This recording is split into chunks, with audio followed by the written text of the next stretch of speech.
Musical biopics are a genre that has definitely overstayed their welcome. Elvis delivered a rise and fall story that's been seen plenty of times, and I haven't seen a complete unknown yet, but I'm sure it'll go along similar places. And I mean, don't even get me started on the nightmare that goes by the name of Bohemian Rhapsody. However, where there's bad, there is also plenty of good. Rocket Man was a fearless film that didn't attempt to hide the fact that at some points of his life, Elton John wasn't a great guy. I'm Not There takes inspiration from the many different personas of Bob Dylan, creating an experimental take of his life, which is brilliantly unique. I mean, at one point he's played by Cate Blanchett. What more could you really ask for? And in 2024, we have a movie about Robbie Williams where he's played by a CGI monkey. Are you taking the piss? Like, an actual fucking monkey? What the fuck? That's right. Despite the fact that 2024 has been put bluntly a horrible year for musicals, we have a brand new one which follows the life and stardom of Robbie Williams, where he's portrayed by a CGI chimpanzee. And I mean, I'll be bold enough to say it, it's the best one of the year. Now, for the US viewers that clearly are uneducated on the man, Robbie Williams is a musician from the UK, where at a young age he joined the pop band Take That, and eventually went on to do his own solo career. Now, I will happily say that I was not a big fan of Robbie Williams. I'm still not really a big fan of him, but he was someone that I was always aware of, even from a young age. You know, his songs were always on the radio. However, over the past week, we've kind of learned that that is not the case in America. I've seen countless TikToks of people taking the piss out of his Nebworth show. For the next 2 hours, your ass is mine! Hey, ho, here she go, either a little too high or a little too low. Got no self-esteem and vertigo, cause she thinks she's made of candy. I've seen people on Twitter talking about why would they care about this movie when they don't know who the guy is.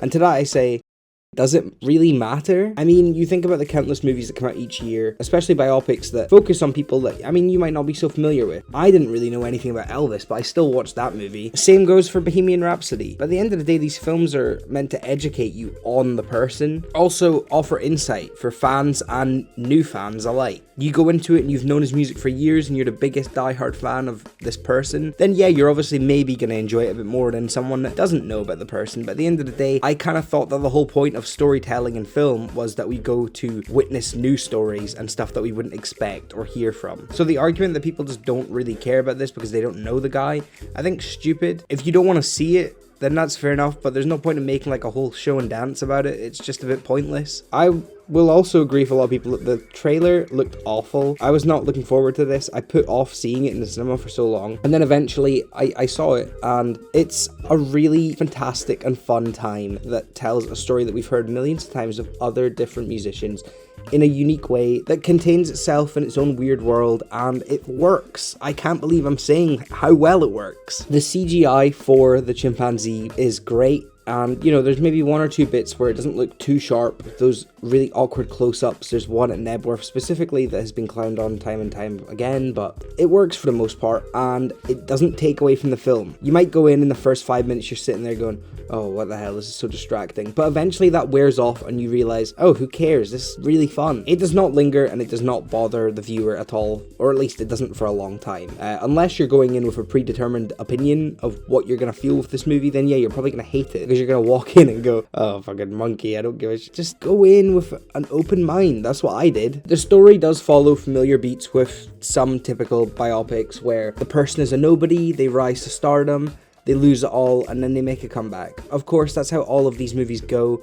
I'm gonna go and see that Bob Dylan film tomorrow, and it's probably gonna be the exact same, but these movies are so overdone with this type of trope, and that's why I was really skeptical on this. But you know, they tried something new, and despite the typical story threads, it is still a heartwarming experience. The film looks fantastic, and of course, the music is great too. Angels is the go-to karaoke song in the UK, or at least it's one of them. So that whole scene works perfectly. And of course, the rock DJ scene is arguably one of the most iconic and brilliant scenes of 2024 out of any film. And that brings me on to the next point of the box office. Now, obviously, a lot of talk around this is the fact that it had a budget of 110 million, and then Paramount spent an additional 25 million to acquire it. This is fucking ludicrous, but I don't care. As much as I advocate for studios to put smaller budgets towards smaller filmmakers so that we get more unique stories and a different pool of filmmakers making different stuff, this is something that was obviously never going to make this money back. People online are clowning it, saying, oh, well, what did they expect? Why?